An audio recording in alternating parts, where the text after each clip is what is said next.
மயில் பெருமையாக, என்னை விட அழகான வேறு யாரும் இல்லை இந்த உலகத்தில் என்று கூறியது. அப்போது அந்த வழியாக வந்த பாம்பு கொடிய குரலில், என்னை விட கொடிய விஷமுடையவர்கள் யாரும் இல்லை என்றது.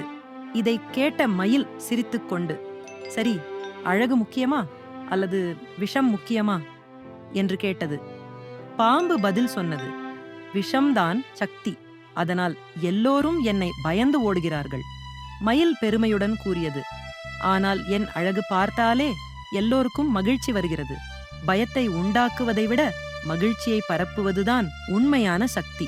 இதைக் கேட்ட பாம்பு சற்று யோசித்து, உண்மைதான், அழகால் மகிழ்ச்சி தரலாம், விஷத்தால் பயம் தரலாம், ஆனாலும் இரண்டும் இந்த உலகிற்கு தேவை என்று ஒப்புக்கொண்டது. இவ்வாறு மயிலும் பாம்பும் நண்பர்களாகி காட்டு உயிர்களுக்கு அழகும் எச்சரிக்கையும் இரண்டும் முக்கியம் என்பதை உணர்த்தின.